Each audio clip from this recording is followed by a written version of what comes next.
I'm. Hello, Brian. Hi, Haley. How are you doing today with that beautiful smile? I'm good, and I'm excited for our topic today because I feel like January was generally within the topic that you brought up. So I'm Yes. ready to go. Well, we're going to talk about pain today. I prompted by the pain that I've been in with my darn sciatica for so long, debilitated. But I'm going in for back surgery tomorrow to remove a herniated disc. Ray went into the hospital a couple of days ago to have a procedure to insert a simulator, and we thought he was going to get it immediately. They don't turn it on for 12 days. So, we thought that he was going to be able to, be up for dealing with Brian in bed, ringing a bell. Isn't it interesting how life teaches us and like sorts out our path and kind of like, no, you will learn this way. Yeah, yeah, but yeah, that's exactly right. That's what we expected. So tell me why January, in particular, you feel associated with this, because it was my birthday in January, so there's got to be one day that was. I don't ever think that we like everything's always bad. I just feel like January was an extraordinarily long month. And then, just when I look at sort of how I experienced January and also how people in my world experience January through their sharing of their experiences with me. And pain was a big theme of January, whether it's that physical back pain or if it's heart pain or mental pain. But basic discomfort was sort of the general theme of January. And I think it is important to distinguish that that's a general theme. It doesn't mean every single day sucked. It just means that overall, that's what I remember about January, is that it was a hard, painful month. And Haley, I sent you a essay by Jonathan Frank, who is a Nathaniel Frank, Nathaniel Frank. yeah, who's a researcher, did a lot of work on gays in the military, and his thing now is that the bulk of our pain is mental, not physical, and that studies are showing that clearly, at least 30% of pain is associated with something in your body, like a herniated disc, but that a lot of the pain that people feel is not fake.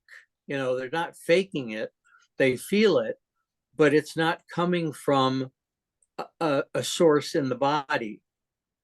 Does that make sense to you? And what do you think about that? It totally makes sense to me, and I fully believe that. It is a strong knowing of mine.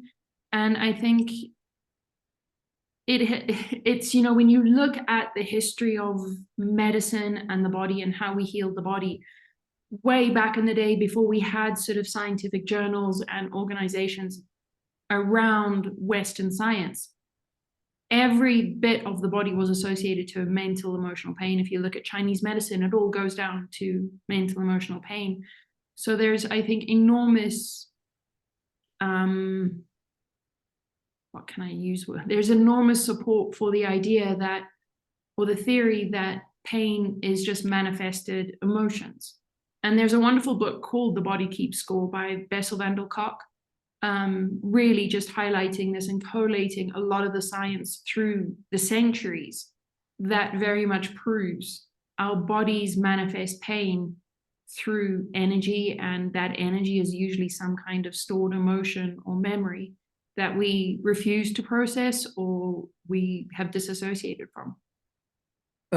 Name the book again, if you would, please. The book is The Body Keeps Score. Oh, The Body Keeps Score. Okay. And it's by Bessel van der Kolk. Okay. So, Haley, before, like tomorrow, the surgeon's going to go in and remove a herniated disc, which isn't emotional or mental. I don't think in terms of source. How did it get there? But I'm hoping for relief, not just I'm hoping for from relief of all this the symptoms of sciatica that I'm dealing with. You know, my foot constantly feels I'm in a bear trap. Mm. It just aches constantly around the ankle. So before Western medicine, how would one deal with that? Um, I can tell you from my perspective and what I know is that this is where meditation is so incredibly helpful, is being able to sit patiently with yourself and asking the question, what is this teaching me? Like, what is held in that area where I'm feeling the pain? And just being patient and still enough to allow an answer to come. I think what makes it difficult and hard for people to do is that we very rarely accept the answer that comes. We've already chosen an answer and we'll only accept that answer. So it makes it very easy to discount the information that we get when we ask our body, what is the actual problem there? I think if you look at, in my experience, sort of Chinese medicine and even a lot of the ancient medicines, they go to the areas where the blocked energy is, believing that blocked energy is what causes the pain or sets off those nerve receptors that equal pain in our brain. And, needles go into that to try and open up. But while you have the needle in that spot, you are dealing with it mentally, because once the energy starts moving, you have the clarity to be able to get deeper information about what that means to you, or having those insights, sort of, I had no idea that I felt that way about something, or that was the issue. A moment ago you said that sometimes sitting in meditation, the answer will come up and we will say, no, that's not it. Why are we so stubborn? Oh, you tell me. I actually wrote to my client this morning, and I'll read you what I wrote. She's dealing with a breakup with a guy. And I wrote to her saying, your beautiful heart is sharing wisdoms with you. Unfortunately, we only listen when it hurts.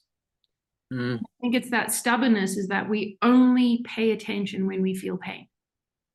At that point, depending on our threshold for pain, it's at that point that we're willing to surrender and ask the question, what is this? Because we want relief. We're seeking the relief. Yeah. I think that's part of why we're human, and it's part of the human experience. Buddhism is about suffering and learning how to realize that we don't need to suffer. We don't have to wait until there's pain. Mm-hmm. We have to wait until the pain is so harsh and life-changing. We can get up in the morning. Yeah. And I think, it's not just physical pain, using your back as an example. That's just not the only pain and suffering we feel. We feel that same suffering and that same pain when we go to a job every day that we hate, or we're in a relationship that we just can't figure out how to get out. We just settle.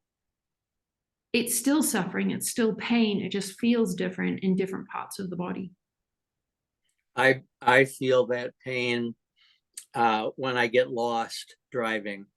I'll tell you, Hayley, I took Ray up for this procedure. I put Starbucks in the little map finder thing. It took me 8 minutes to get there. I pushed the button underneath Starbucks that said the orthopedic center, and it took me a half an hour, in another part of the state. And I thought, this can't be right. It can't be right. But I'm following a machine. I'm following a machine. I'm doing exactly what I'm supposed to be doing. So I finally went into a place where I could sit and look up the address and enter it. And then I actually got there exactly when he was coming out, of the ready to get out of the recovery room. So, but it was hell, Hayley, in that car. You would not have wanted to be with me. Not that I would take it out on you, but my anxiety was so high. I wanted to just scream and scream in frustration that these kind of things happen to me over and over again, of getting lost, But I'm a you still knew that you were going in the wrong direction. You just weren't listening to yourself. You were saying, no, that's not real. This little machine is real.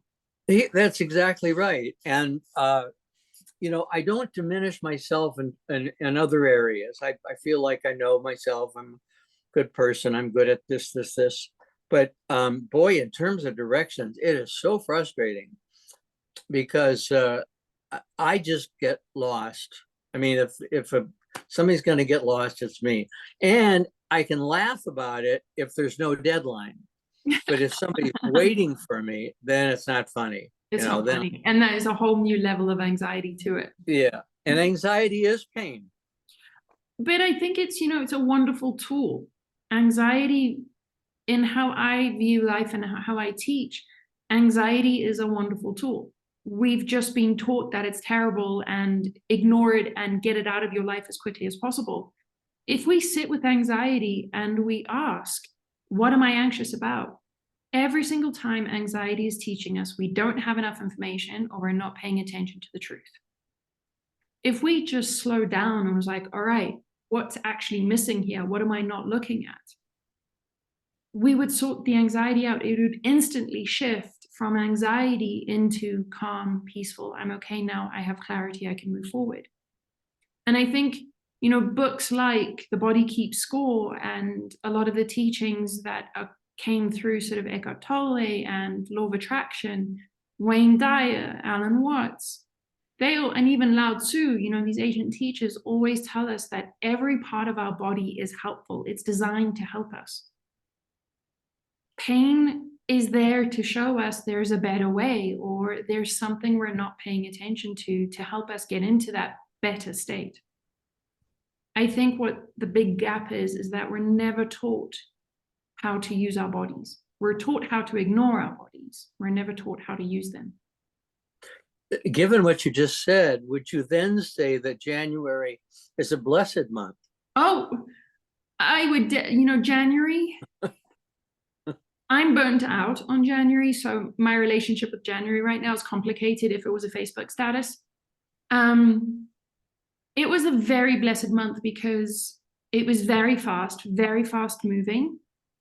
But coming out of January and coming into February, we now have this opportunity to exhale and ask the question, what did I learn and how can I improve? So, even if it is a hard month and it feels like it's 350,000 days long, at the end of it, there's still the opportunity to say, right, I loved the pace of it. I loved all the good stuff. Why was the bad stuff so hard? Why was I so stubborn in holding on to the bad stuff? And offer a couple examples of reasons. For us being stubborn, or doesn't have to be you, just in general. Why do we stubbornly hang on to pain or anxiety? Because we're taught that is value. We are conditioned, we are taught very early on that nothing is free. It's only worth something if you've sweated blood, guts, and tears. Mm-hmm. That pain is a symbol of worthiness. Well, and growing up Catholic, I used to hear no cross, no crown, that you have to go through crucifixion in order to be crowned king. And I just wrote about this, Hayley. I don't know if we talked about it last time, but Christianity is the only religion that has a death symbol. The cross. No other religion has, the cross. And I think of you've seen the cemetery in Normandy for, the thousands of American GIs who died in Europe and their bodies weren't sent back. They're all crosses. And I thought, I know if the person was known to be Jewish, they wouldn't do that. But what if the person was an atheist and you put a cross up to mark their grave? The Christianity has never been for me about needing to suffer. And I've always been frustrated that my faith is represented by a cross. I say I learned a lot more from the Sermon on the Mount than I did Mount Calvary. I think, I mean, ooh, that's a big topic, religion. I Yeah. think the idea of suffering is in every religion. And, you know, every religion is a guide on how to stop suffering, how to no longer suffer. And I think ultimately, as humans, it's part of our path and the hero's journey to realize that suffering isn't the only way. To be able to get to that point of realizing suffering isn't the only way, you have to have experienced suffering. I think we live in a dual world where there's black and white, there's hot and cold, there's love and hate. And for us to have a full experience, a full human experience, we have to experience both ends of the spectrum so that we can have a free will choice on where do I want to anchor? What kind of experience do I want to have? So we have to experience hate so that we can know love. We have to experience war so that we can know peace. And I think the suffering is believing that there's only one way. Do we have to experience it firsthand, or can we experience it through reading or watching? I think it's more powerful and more sustainable if it is experienced firsthand. Because then free will is involved. We're making that free will from a place of experience and a place of now learning how to read our body of, oh, that's what it feels like when I'm anxious, or that's what it feels like when I'm not listening to my gut or my heart. Mm-hmm. I think that has to be experienced in person. The wonderful thing about the books is that they highlight and almost like a compass to say, like, okay, if you do these steps, this is what it feels like. And this is a general guide into what it feels like. They're not going to be sort of, if you read my book, you just immediately skip to the last page of your life. I don't think it's like that. And that was sort of one of my biggest tantrums with life and books and teachers, was that nobody showed you the how. Everybody was like, oh, if you just sit and meditate, you'll surrender. And I was like, what is surrender? Like, what do you, nobody could teach me. But I realized that I had to teach myself surrender. Mm-hmm. I had to go through the process of understanding myself and learning myself and embracing all the parts of me so that I could then be in a place of surrender. And now that I read a book about surrender, I can be like, I totally get what you're saying. That totally is surrender. Yeah. Yeah. Reading a book a second time or a third can be a powerful experience, because we feel that when we finished it, we got the message. So let's go on to the next one. Yeah. And in your work, have you come across people who say to you, Hayley, I haven't had any of that in my life. My life has been peaceful and joyful. I had perfect parents. I love my job. My husband or my wife is, I love, how do you have people who tell you that they haven't experienced any pain or anxiety in their life? No. Yeah, they probably wouldn't be calling you if they, And I don't think, in my experience of people that have proclaimed a perfect life, or I've assumed they've got a perfect life, inevitably there's this one thing where you're like, oh, that's not so perfect. Uh-huh. So, I don't know if the perfect life exists, because then we wouldn't be here on earth and in the human form. It would mean we've mastered it.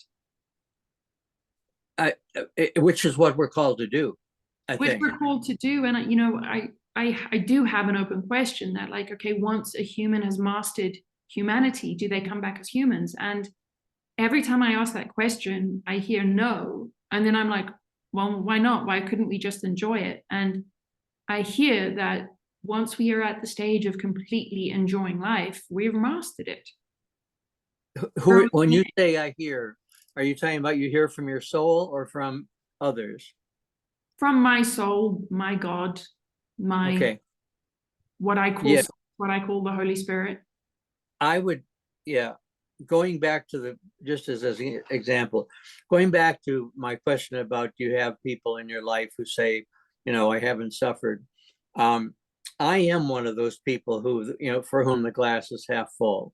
And in my memoir, that's coming out this year, there may be people who say, oh, please, why don't you scream about stuff that happened to you?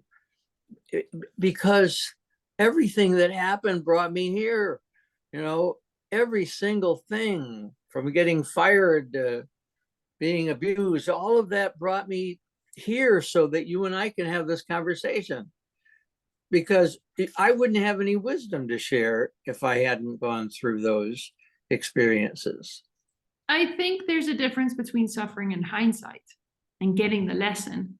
Yeah. I think you have the beauty of hindsight and being able to see, I understand how that all fits in and brings me to this place of beauty. Doesn't negate that you actually suffered. If we spoke to Brian at that point in time, Brian would say, I am suffering. Yeah. Yeah. And when I described it, I told you about going through a psychotherapy experience where they, play roles. I was just bawling, telling my young self what it was going to go through. I felt so badly. I wanted to protect him. And he reassured me, I'm going to be okay. You made it, I'll make it. So, don't worry about it.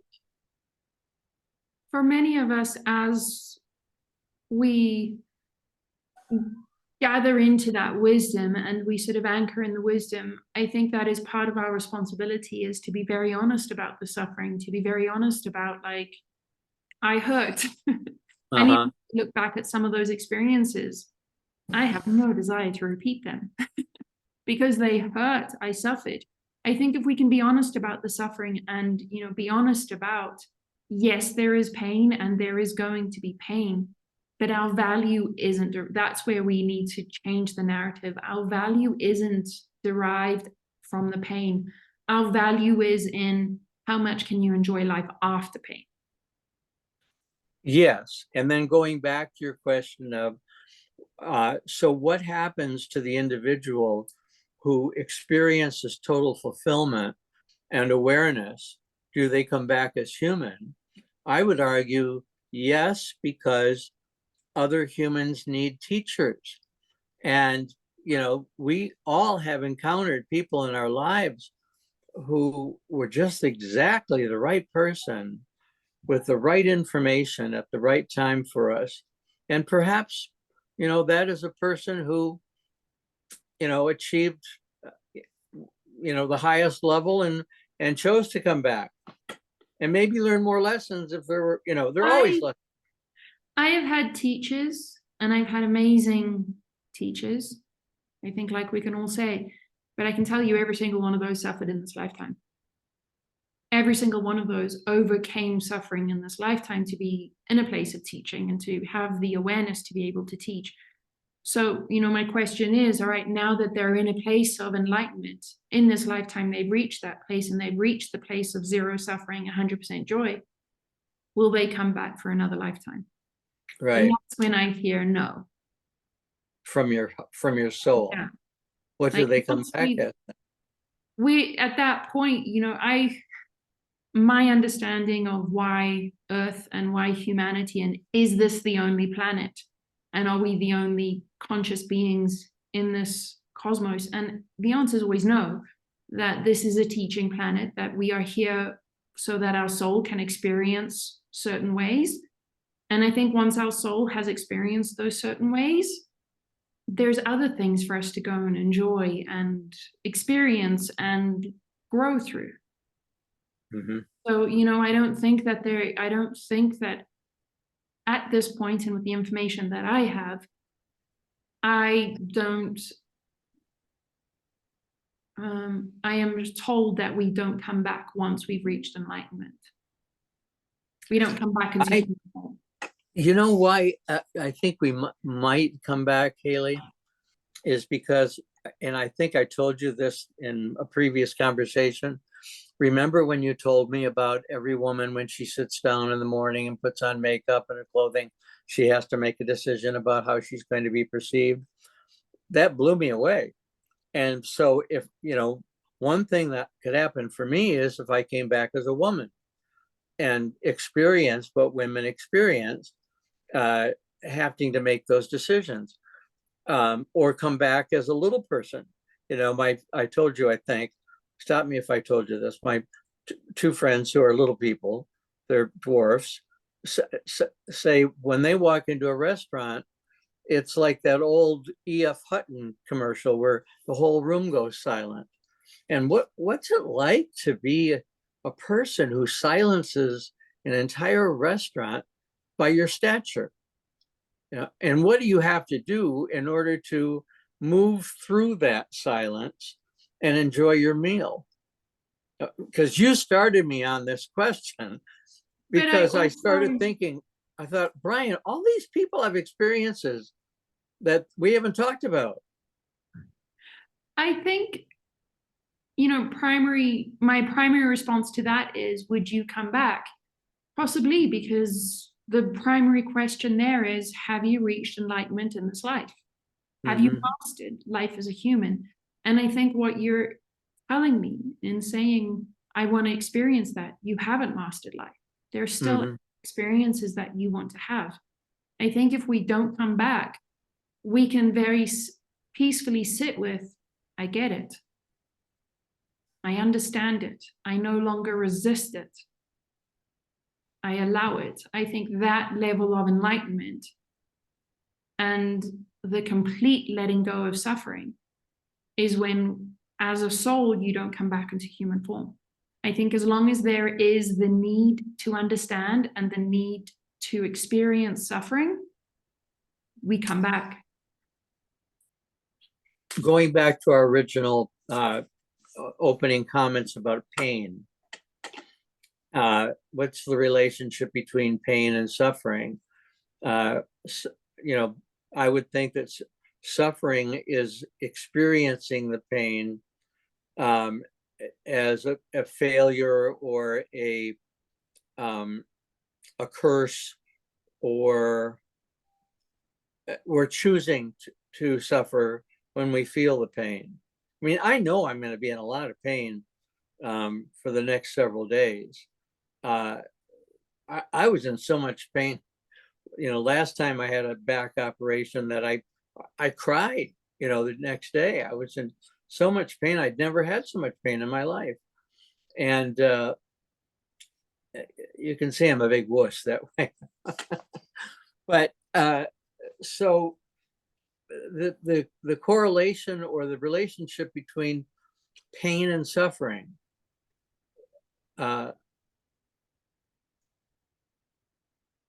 if I want to become fully human, do I need to experience every pain and learn from it? I think we need to be fully enlightened. We have to let go of the idea that pain is the only teacher, that suffering is the only teacher.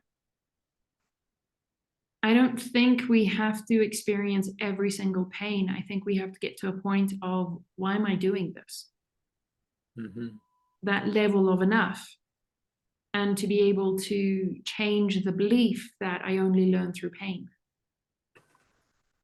I think the part of the hero's journey is changing the belief from pain as my only teacher to joy as my teacher. Yeah. I believe both. I choose to believe that everything that happens is a lesson or an opportunity, because I can be taught, and I've used this example, as much by a beautiful hibiscus blossom as I can by the death of a friend. Which one do you prefer? The hibiscus. So, I think we have an opportunity, and from a personal perspective, my learning of January was, why are we only going the hard way? Why are we just so addicted to resistance? And sort of my coming out of that was like, wait a minute, I only want to experience life through the eyes of love. So let's be open to the experiences of life through love. And that helps me to redirect my experience so that I am taught by the beauty of life. And it doesn't always have to be painful. For me, when I'm in pain, when I feel pain, it's always because I'm resisting the easier teacher. Lao Tzu and the Tao Te Ching talks about life as a circle, and we're in the center of it, and we see that there is no difference between right and wrong, because each one of those things has a perception, right? I'm right because, I grew up on a farm. I had these experiences. I went to this Baptist church. I know I'm right because of all that.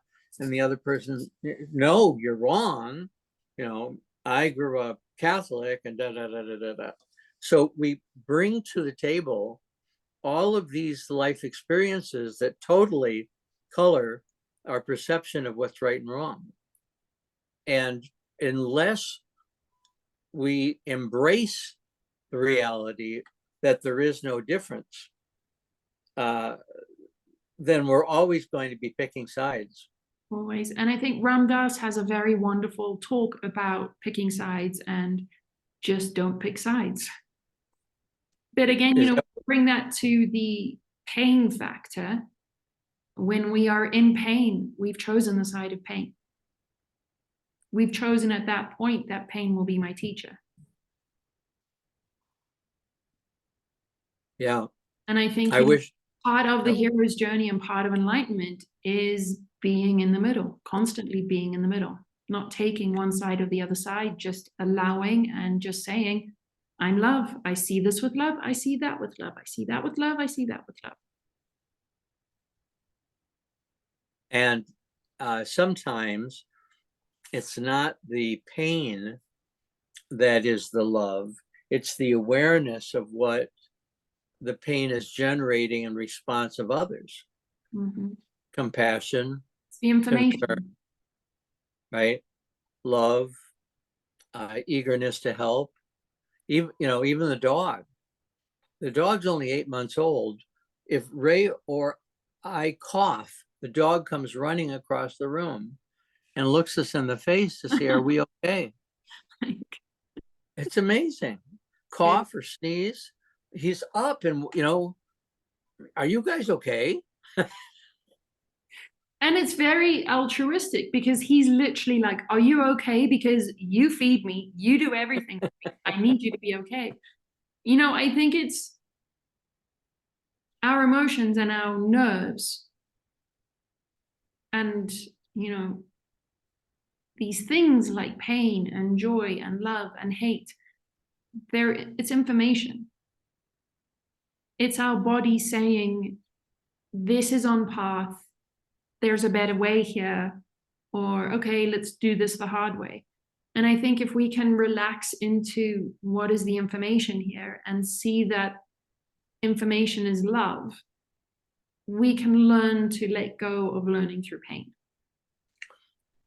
And Hayley, and I wrote about this in my column, and I think I sent it to you also. It's really, really hard not to engage in the dramas of your life in terms of right now, there are people who may be listening who are saying, how can they spend 1 hour talking about pain and suffering and not bring up Israel and Hamas, or not bring up, Trump and Biden, not bring up Russia and the Ukraine? How can they not talk about those things? For me, it's really hard not to talk about those things. It's hard because I want to understand perspective, right? I want to walk the extra mile. I don't want to lose people by telling them you're wrong, right? Our side is right, you're wrong. That's really hard for me personally. And I know that you don't like, I know you avoid such discussions. And I'm wondering, how hard is it for you to avoid such discussions? At the moment, it's a daily learning. It's a daily lesson because I am very passionate about human rights. And every day I feel helpless. I feel like I should be doing more, but I don't know how to do more. And it's just question after question after question after question. And I'm no longer present. So every single day, I pray that my presence can be a blessing and I will receive the blessings of my presence. I pray that I will see everything through the eyes of love. And I pray that not to be the contradiction, be authentic. Say the first thing you said about my presence. It sounded to me like a well-worn mantra of yours. What is it? May my presence be a blessing. May I receive the blessings of my presence. May my presence be a blessing, and may I be blessed. May I receive the blessings of my presence. So yeah, so this is Brian, I want you to feel healed by me, and in the process, I heal myself. Right, but I have to be present for that to happen. Yes, absolutely. And present, if we're not present to the moment, and I tell people this, they ask to go out for coffee. And, I'll say to them, if you're not here with me right now, 100%, you've lost this opportunity. Exactly. If you're thinking about playing pickleball this afternoon, you've lost this. You've lost it. And that to me is the contradiction. I'm sitting here asking for my presence to be a blessing, yet I'm not holding my own presence by being caught up in everything that has got nothing to do with my presence right now. Yeah. So that's how I bring myself back out of it. I still pray. I still pray for a loving solution. I still pray that, we will see this through the eyes of love. I still pray for it. It's just, yeah, I don't have the knowledge, the wisdom at this point in my life to hold my presence and be trying to sort out the world. Yeah, I when you come right down to it, and it's a conclusion that I think a lot of us are drawing, is that we have what we can give to the people of the world is our empathy, our love, which if love is an energy, then it's got to go somewhere, right? I mean, it's not just here, but all I can manage right at this moment is my conversation with Hayley. And I think, when we talk about love and we talk about the science of love and the electromagnetic fields, my love and what I can radiate and give is so much stronger if I'm physically present in my body, in my thoughts, and fully present here. That love radiates from where I am in San Cristobal, Mexico. And it is the people that I am immediately surrounded by that receive the benefit of that love first. And I receive the benefit of their love first. And I think if we can, it starts with the individual, it starts with the community. And I think we have to ask the question, many of us need to ask a question. Is my house clean? Is my world clean before I'm trying to tell other people how to fix their worlds? Yeah. Am I participating in my community and loving my community before I'm trying to send love 10,000 miles away? And I think that's how we start to change the world and how we eventually move from a place that no longer has these awful atrocities, is that each community is wholesome and healthy. If I look at many of these places where people are being activists, first of all, I'm grateful that they they're using their voice, because I can't do it. So I'm grateful that they're doing it. But the towns that they live in, there's incredible homelessness, there's incredible hunger. The literacy rates are terrible, the racism is terrible. Why aren't they solving that in their community? Is it because we each have a different role to play? That I was sent to play the role that I've been playing? I think so. And I think a lot of the time, ego has a big part of it. We like to join the protests that are loudest, that are the biggest. Mm-hmm. And that's very egoic. It's not going to change anything, because we have to change at the individual. We have to change at our community level to be able to change it at that much grander global scale. Yeah. And, a lot of the people that I am aware of that are activists, that are very vocal, are very angry, are very much name calling and feeling justified in the name calling, which I can understand. But we can't meet hate with hate. We can't meet hate with anger. And I think we can only really understand that and be able to understand the spectrum. And, to Lao Tzu's point and Ram Dass, don't choose a side. It's only in that point can we then change the world. There are people who tell us the story and describe the enemy, and then say to us, how can you not hate them as much as I do? How can you not see them as monsters?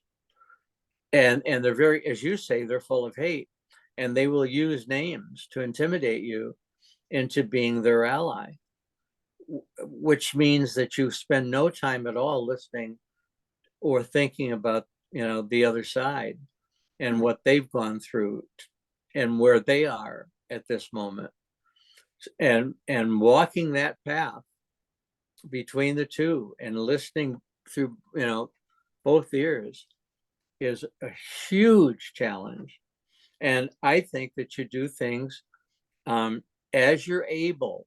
One of the things the Tao says is that you don't put more weight on the old horse than it can handle. Put the weight on the young horse, put the lighter weight on the older horse, and then both can serve their purposes, right? Absolutely. And I think, coming back to pain and suffering, the burden of trying to solve ancient and global issues when you don't even understand your own life, it's a burden and it shuts you down. You are no good when you are shut down. Right. If the worry of it and trying to figure out what you're supposed to do, it's just shutting you down and pushing you into a place of even more pain and even more suffering. It's the wrong way. Hopeless. Yeah, it's the opposite of what I know to be able to express yourself and be truthful and be love. So, I am very clear on which side I'm on. I'm very on the side of human rights. I'm very on the side of equality. I don't see that as a side, I see that as the middle. And it has no names. It's just love. It's just love. Well, that's of being love and existing in a world that is love. And that's the name of it. And when I come back to that place, which is no sides, I realize very quickly that there's no shouting involved. There's no saying, to your point, this is right, this is wrong, what you're doing is right, what you're doing is wrong. Oh, well, some of what you're doing is right, some of what you're doing is wrong. It's just, hey, let's come back to love. And I think it's, for me, the part that I can do best is just not be the contradiction. Every single day, don't be the contradiction. You mean don't say something that you're not doing yourself. Is that right? For me, that is, don't start your day saying, may my presence be a blessing. but you're not even being present. For me, you know, being present, being a person of love, trying my best every single day and every single moment. Sometimes it's 50,000 times in a day to not be on a side, just to be in the middle, just to take the time and the presence to listen or to ask questions.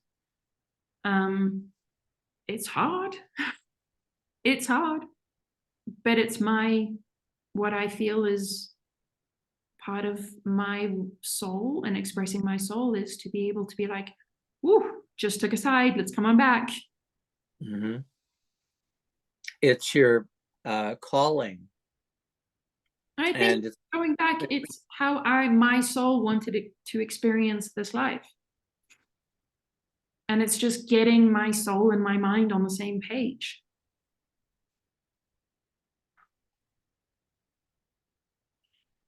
I've had an extraordinary life.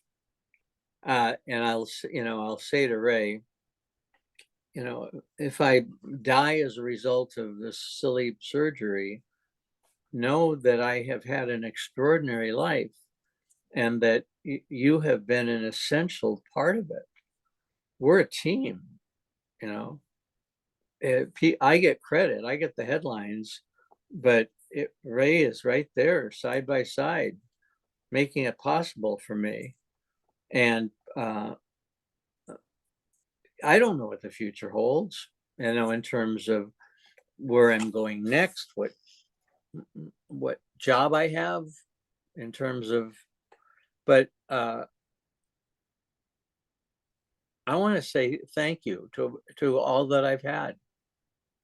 I think I'm with you on that. Like, yes, I can absolutely get caught up in what client is next and what's happening tomorrow and everything. But honestly, in the truth of my heart, I just want to feel present with the blessing, which is the thank you. I just want to experience every single moment in that place of, wow, this is good. Yeah. And once you start saying thank you, you can get overwhelmed with how much bounty there is in your life, rather than thinking about what's missing. What incredible bounty you have. And sometimes you question, am I worthy of all this? Which is the invitation of pain. Yes, it is. It's let's create sorrow and suffering so that you don't experience the joy of the moment, right? Now you don't have to feel the overwhelm of saying thank you. Yeah. Even if there is no God, I say thank you. Even if there's nothing after this, I say thank you. Yeah. It's a joy. It's just and I think the thank you is a moment of complete and utter presence.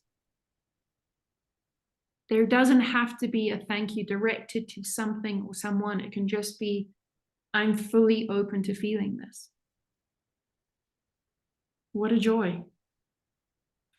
And I've told you this before, but even with this darn sciatica, I thank my body. I thank my teeth and my tongue and my eyes and my nose and my ears, all for doing what it does. And we take it for granted. Totally. We do. How does this water end up here? I mean, how does it happen? How did that hot dog end up? We don't think about it, but it's amazing. It's amazing how many people and things of love conspired to allow that in your hands.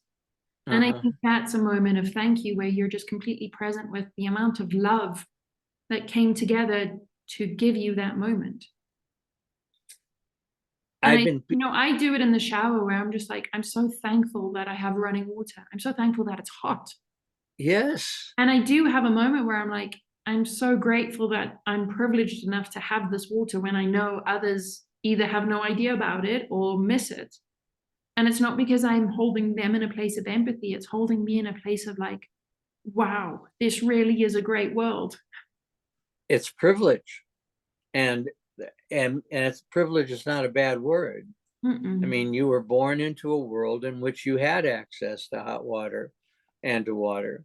Others are born into a world in which they walk 2 miles to get a bucket of water. I can tell you that their level of happiness when they reach the water is the same level of happiness when I reach my water in the shower. I I think so too, because they're not walking with somebody who says, "Oh, I can't believe you have to walk so Yeah, far. You should see my life. My life, I have water all the time. I'd even running." You know, uh, it's I I think think, we need to be aware of, in our gratitude, we need to be aware of those who have less. and I think we need to be aware of, I for me I changed that. It's I have compassion for others that have less because I've experienced less. I've experienced what I consider pain, which allows me then to never want anybody else to feel that pain. Uh-huh. For me to be a resource of anybody that says, I don't like this, can you show me how you did it? I'll be that resource. Yeah, me too. I think You know, it's, it's that beautiful thing about pain and suffering is that we have to go through it to be able to choose a different way. And then once we figured out a different way, we can or we cannot choose to share that. and if anybody asks, I'm here. I want to share. I have learned some things along the way. It's not that Brian McNaught solved the problem. Brian McNaught experienced the problem, and this is how he came through it, and it became flowers. And you know what I learned too in January was that sometimes teaching isn't in answers, sometimes teaching is in questions. So it's not that people might come to you and for you to tell them how to do it. They might come to you so that you ask them a question that unlocks it within them. Yes, and you listen Mm-hmm. Listen to patiently. ask the good questions. Mm-hmm. It's, yeah, again, just joy, just a thank you. Like, what a, I think being able to come from a place, understand pain, and to realize that there's a different way of experiencing life allows me to be in that place of just like, wow, just thank you. Like, this is good. The relief of not suffering is good. And I can't stress enough that in my life, saying yes to the universe has been a key to happiness. I mean, I just Hayley yesterday. I know we got to finish up, but yesterday was asked by this guy in his 40s who has big plans to create, these internet programs. Would I be willing, to be part of it? And I said, sure, absolutely. You know, I didn't ask about money. I didn't ask about. All I want to make sure is that it doesn't interfere with our nap, because then I get in big trouble. Well, and because you need your nap, your body is like, we need this. I need my nap. Yeah, That I'm was a big better. learning for me in January too. Like, we Yeah, can't skip the nap. yeah. I'm going to be a better resource for you if you let me get my nap. Yep. I'm totally with you there. It's like there's a few things that I need, a nap or just quiet time. I have to have it. Otherwise, I'm Yeah, in no good. yeah, I yeah. shut down. So, yeah, I hope you have a wonderful nap today. This is fun. I'm so grateful for this. I don't care what happens next. I just am so grateful that we've had this, that we encountered each other through Mike Tierney, and uh, that we have love for each other, and that we have these talks, and that there are a handful of people who really look forward to hearing them. Um, I'm really grateful for all of that. It's good. I'm also Yeah, incredibly grateful and thankful. And just really happy that we both have the awareness to realize that we enjoy each other. Yeah. Yeah. I love you, dear. I love you too. Be thinking of you tomorrow. Thanks. Rest. Let your Talk body to you. rest and shout if you need anything. And 2 weeks, we'll be back in the saddle. You go for it. Okay. Talk soon. Bye. Bye-bye. Bye-bye.